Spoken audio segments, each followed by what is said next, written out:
आज हिमाचल प्रदेश में corona virus की स्थिति और सुधार हुआ है। पिछले कल 2 केसेस और जो अस्पताल से डिस्चार्ज हुए हैं। इस वक्त अस्पताल में 13 केसेस है और 22 केसेस डिस्चार्ज हुए हैं। ये संतोषजनक स्थिति है, लेकिन पूरा भारतवर्ष में एक ही दिन में लगभग 2000 केसेस हुए हैं और ये स्थिति इतना संतोषजनक नहीं है, क्योंकि कुल मिला के केसेस 26,000 से ऊपर हुआ है। लॉकडाउन से फायदा हुआ है।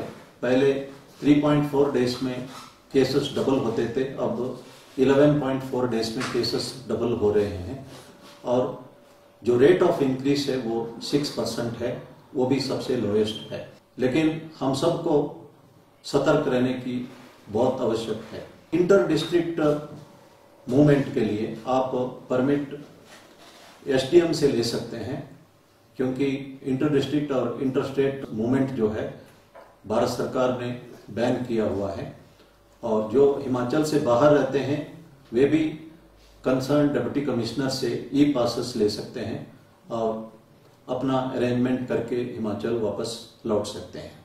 जो कर्फ्यू रिलैक्सेशन आवर्स दिया है उसका बढ़ाया गया है। उसका ये मतलब नहीं है कि आप लगातार 4 घंटा बाहर ही रहना है, अपना काम पूरा होते ही वापस लौटना है।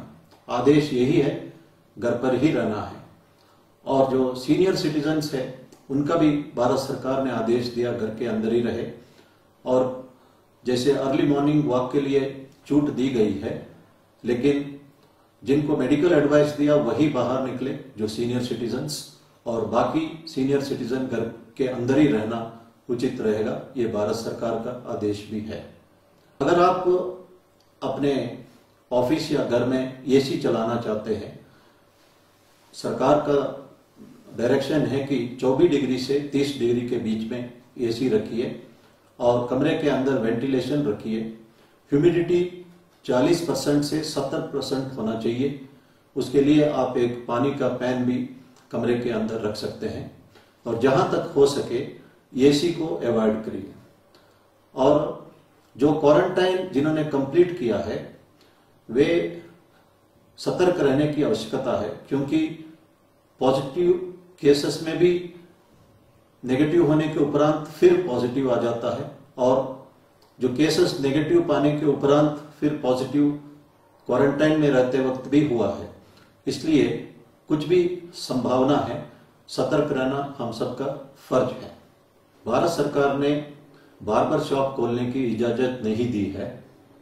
मध्य प्रदेश में एक बार्बर ने अपना शॉप खोली और 6 लोगों को संक्रमित किया है। इसलिए हम सबको भारत सरकार का इन आदेशों का पूर्ण रूप से पालना करना है। ये एक सुनहरा मौका है बच्चों के लिए पढ़ाई करने का। ये कहा जाता है कि opportunity and time if lost is lost for ever. समय और मौका खोना नहीं चाहिए। खासतौर पर जो बच्चे +2 में पढ़ते हैं उनके लिए सुनहरा मौका है। पेरेंट्स अगर हो सके तो बच्चों को पढ़ा सकते हैं, अगर नहीं पढ़ा सकते हैं तो कम से कम बच्चों को पढ़ाने के लिए एनकरेज कर सकते हैं।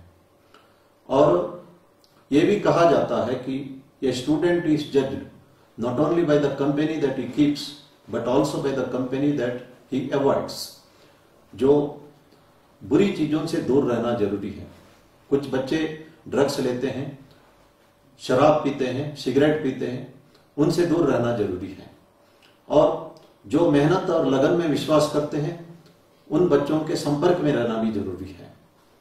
कहा जाता है कि ये burning tree can not only burn itself, it can burn the whole forest. It has to be isolated.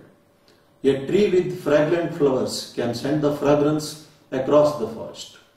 कुछ अच्छे बच्चे हैं, अपना कामयाबी हासिल करके पूरे समाज को अच्छा संदेश भी देते हैं। 2 रुमाल है, एक रुमाल में अगर हम लहसुन को बांधेंगे, दूसरे में गुलाब के पंखुड़ियों को बांधेंगे, इसका स्मेल अलग अलग होगा।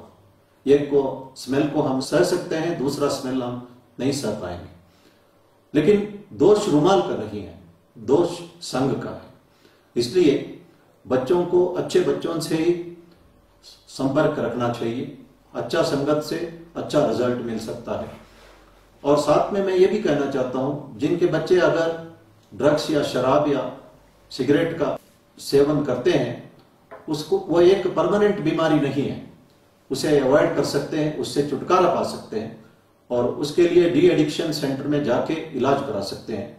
लेकिन ये बात छुपाना नहीं चाहिए और जो डी एडिक्शन सेंटर का फायदा उठाना चाहिए।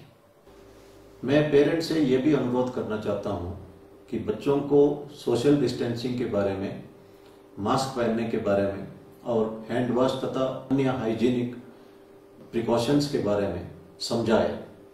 और मैं बहुत पेरेंट्स को जानता हूँ जो बच्चों के एग्जाम टाइम में कई महीने छुट्टी लेके बच्चों के साथ रहते हैं, बच्चों को पढ़ाते हैं, जो नहीं पढ़ा सकते हैं बच्चों को पढ़ाने के लिए प्रोत्साहन करते हैं। आप लोगों के लिए एक सुनहरा मौका मिला है, सरकार के आदेशानुसार आपको घर पर ही रहना है। मैं चाहता हूं कि ये सुनहरा मौके का फायदा सारे पेरेंट्स उठाए और बच्चों को पढ़ाई में मदद करें। इस संदर्भ में मैं ये भी कहना चाहता हूं कि भारत सरकार ने national digital library of India launch किया है और इसमें 3,82,00,000 किताबें उपलब्ध है। आप घर बैठे आराम से इन किताबों को पढ़ सकते हैं। पेरेंट्स तथा स्टूडेंट्स इसका पूर्ण रूप से फायदा उठा सकते हैं। हिमाचल प्रदेश में कोरोना वायरस का स्थिति सुधारा है, इसका यह मतलब नहीं है कि हम किसी बात पर कॉम्प्लेजेंट हो सकते हैं। मैं एक उदाहरण देना चाहता हूं। 1918 में स्पेनिश फ्लू यूरोप और अमेरिका में अपना कहर चलाया था।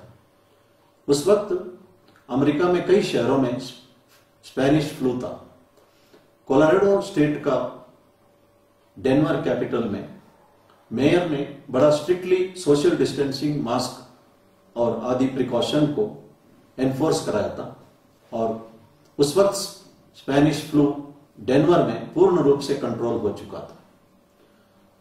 कंट्रोल होने के उपरांत मेयर के ऊपर प्रेशर आया बिजनेस कम्युनिटी का कि इकोनॉमी के लिए लॉकडाउन हटाना जरूरी है। लॉकडाउन हटाया गया, शॉप्स खोले, पब, क्लब, रेस्टोरेंट खोले। उसके उपरांत लोगों ने सोशल डिस्टेंसिंग रखना भूल गए और मास्क पहनना भी भूल गए। इसका नतीजा ये हुआ, उस वक्त अमेरिका में सबसे ज्यादा डेनवर के लोग संक्रमित हुए और सबसे ज्यादा लोग डेनवर में मरे। हम ये डेनवर का एग्जाम्पल से सीखे और इस वक्त हालत सुधर गया करके किसी तरह का लापरवाही करना नहीं चाहिए। पूर्ण रूप से संयम बरतना है, पूरा डिसिप्लिन मेंटेन करना है। इस वक्त कुछ अच्छी खबरें आ रही है, कुछ प्लाज्मा थेरेपी के बारे में, कुछ दवाइयों के बारे में और कुछ टीका के बारे में, और यह भी कहा जाता है कि कुछ महीने में टीका भी आ सकता है। इसलिए लेट अस बी होपफुल और तब तक हम और डिसिप्लिन और मेंटेन करें और एब्सोल्यूट पेशेंस रखें। मुझे पूर्ण विश्वास है अगर डिसिप्लिन और पेशेंस से हम इस महामारी को हरा सकते हैं। धन्यवाद। जय।